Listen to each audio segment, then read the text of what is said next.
Benvenuti o bentornati sul mio canale. Eccola qui, vi risparmio l'ennesimo unboxing, è già pronta. È la ST62 Deluxe in bianco antico o vintage white. Infatti è un bianco crema che a me piace molto, anche se io odio le chitarre bianche. Questa non è proprio bianca, mi piace questo abbinamento poi con questo metallo anodizzato dorato, e tutto il resto dell'hardware dorato sta bene, mi piace. Questa chitarra fa parte del terzetto della Harley Benton delle 62. Questa è la Strato, poi hanno la Tele, la TE62, e la JA62 che è la Jazzmaster style, diciamo, è un offset comunque, e tutte e tre hanno il manico caramellizzato, che vorrebbe dire una mezza tostatura, e si vede chiaramente la differenza. Questo alla vostra destra è il manico tostato, è il manico della TE, della Fusion T, scusate, è un acero tostato bellissimo, mentre questo è il caramellizzato, che è anche della TE62, che posseggo e di cui sono molto soddisfatto. Ecco, l'ho comprata proprio perché ritengo che sia stata fabbricata nella stessa fabbrica, i componenti sono gli stessi, cambia il corpo, questo è in tiglio, mentre il corpo della TE è in pioppo, mentre il corpo della JA è anch'esso in tiglio, per cui la JA è proprio identica, stessi materiali, cambiano i pick up ovviamente. Ecco, non mi dilungo molto, mi è arrivata un paio di giorni fa, l'ho lasciata che si climatizzasse un po', che si abituasse un po' al clima, l'ho aperta, l'ho guardata dentro fuori, ci sono molte cose buone, alcune meno, che mi piacciono meno, però insomma ve lo dico dopo. Intanto ve la faccio sentire all'opera sopra una base musicale. Ci ho fatto un'improvvisazione un po' clean, un po' distorta, spero vi piaccia, scusate eventuali errori, ma non mi piace stare ore a provare, per cui quello che viene, ecco. E poi andremo a sviscerare a fondo questa chitarra. Ci vediamo dopo.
prima di continuare, se ancora non lo siete, iscrivetevi al mio canale e mi date una grossa mano. Il canale sta crescendo, mi date una mano a farlo crescere di più e a proporre sempre più contenuti e a stimolare il mio impegno a farlo, ovviamente.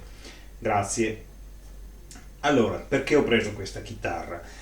È già parecchio tempo che è in catalogo e da parecchio tempo è disponibile con i manici in acero caramellizzato, che io per comodità dirò semi tostato.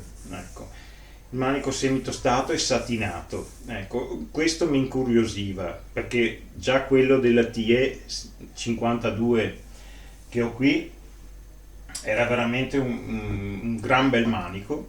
Diciamo, i manici satinati secondo me hanno una marcia in più, si suona molto meglio su un manico satinato, e volevo vedere se era anche questa all'altezza, e lo è senz'altro. Questo manico per me vale la spesa di tutta la chitarra perché è molto molto comodo, molto scorrevole, posato, i tasti sono posati bene, non ci sono asperità o bordi taglienti, e confermo, si suona veramente bene. La chitarra è arrivata settata benissimo, volevo solo abbassare un pelo di più le corde e con le chiavi in dotazione ho provato a farlo. Chiaramente vanno abbassate queste brugole, peccato che questa chiave non è quella giusta, non entra nei buchini, e evidentemente non lo so cosa sia successo, ne hanno messa una sbagliata e l'ho beccata io. Ne ho tantissime, per cui troverò senz'altro quella giusta per abbassarmi un po' le corde. Vabbè, può succedere, non è la fine del mondo, però insomma uno che magari è la sua prima chitarra trova già qualcosa che non va e insomma non va bene all'evento. Un'altra cosa che non mi piace di questa chitarra, dico prima le cose che non mi piacciono, beh, a parte il manico che mi piace, l'avete capito insomma, è questa cosa qui. Questo ponte, questo blocco ponte è insomma impresentabile secondo me. Fa cadere molto molto il livello generale, perché insomma è un pezzo di ferro che secondo me con le mani si rompe. Insomma è un ponte decisamente economico. Io lo tengo tutto piatto come fosse un ponte fisso, perché non ho né la voglia né il tempo di perdere le ore a regolarlo in modo che non si scordi troppo la chitarra. Le meccaniche così facendo tengono benissimo l'accordatura, non ho avuto problemi, ormai è da un paio di giorni che la suono, per cui la chitarra è sempre accordata, non c'è problema su questo. Ecco, questo ponte non va, ecco, cioè, suona la chitarra, però suona come se avesse un ponte fisso per me. Poi se qualcuno ci fa i dive bomb e la chitarra non si scorda, me lo faccia sapere, insomma, e mi faccia sapere come fa soprattutto. Per cui questo ponte, se la chitarra resta con me, è la prima cosa che se ne va. Ce ne trovano di buoni, anche di economici, basta vedere su Amazon, non c'è problema. Altra cosa, secondo me i pick up non sono sono un po' come spesso succede con i pick up della Roswell, non sono cristallini, non sono un po' impastati, soprattutto quello al manico, e invece quello al ponte è un po' troppo brillante, diciamo, ecco, non hanno quella scintilla in più che dovrebbero avere per assomigliare un po' di più ai pick up di una Stratocaster. Anche questi probabilmente li cambierò. Io uso spesso i Tone Rider, che reputo come rapporto qualità-prezzo siano dei pick-up meravigliosi, e probabilmente li cambierò.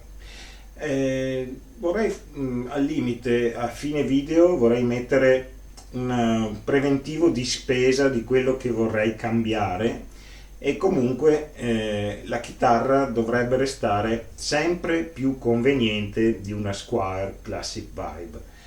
Ho avuto la Squier Classic Vibe, suona bene, ha un ponte abbastanza simile a questo, però costa 200 euro in più, non vale la pena, insomma, perché questa chitarra come manico è senz'altro migliore. I pick-up forse non sono buoni come quelli della Classic Vibe, anzi senza forse, perché il punto di forza della Classic Vibe sono i pick-up. Per cui cambiando pick-up e cambiando ponte e restando sempre sotto i 400 euro, secondo me questa chitarra, questa, la ST62 in generale, risulterà essere una chitarra decisamente sopra una classica, cioè una chitarra che potrà competere alla pari come minimo con le Fender Player, quelle messicane. Ma chi lo sa, non c'è limite a quello che può succedere. Ho comparato questa TS52 con una Fender Telecaster American Standard da 1800 euro, e questa che costa 10 volte meno ne è uscita veramente con onore. Non suona bene come la Fender, però ci si avvicina molto. E questa chitarra, con le modifiche che ho in mente, secondo me se la batterebbe, non dico alla pari, ma quasi. Basta, perché sto parlando troppo. Andiamo a sentire i suoni e poi faremo una chiusura, vi farò il preventivo di spesa e ci salutiamo. Intanto buon ascolto.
Un secondo solo per appunto darvi la mia opinione, che è questa: nei puliti questi Roswell, questi pick up danno il meglio di sé. Adesso andiamo a sentire i Crunch e i Lead, dove a mio parere, soprattutto nella distorsione un po' pesante, ecco, impastano un po', non mi convincono. Ecco, poi se siete d'accordo bene, altrimenti va bene lo stesso. Ecco, se vi chiedete cos'è questa cosa, dovete ringraziare il mio gatto, che stamattina, per dimostrarmi il suo affetto, mi ha sfregiato. Andiamo avanti.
quali sono le conclusioni a mio parere su questa chitarra? Ricordo, costa 179 euro e ha delle ottime caratteristiche che abbiamo visto prima. A mio parere vale tutti i soldi che costa, cioè vale molto di più dei soldi che costa. È una chitarra che più la suono e più mi diverto, e questo manico scorre da solo, come ripeto, vale la spesa solo per il manico. E, niente, adesso vi voglio fare ragionare con me, per vedere come con un upgrade di 150 euro si arriva ad avere, secondo me, una chitarra veramente di ottimo valore, che suona veramente bene. E la paragono con la sua rivale, perché salto via proprio le Squire Ballet, che costano come lei ma valgono meno della metà. La sua rivale principale è la Squire Classic Vibe 60, che ripeto io ho avuto, e che questa, che costa meno della metà, suona quasi altrettanto bene. Ecco, faremo un paragone, vi faccio vedere. Direi di cominciare dal ponte, che secondo me è il punto debole di questa chitarra. Su Amazon ho trovato un Music Lily da 33,68 euro.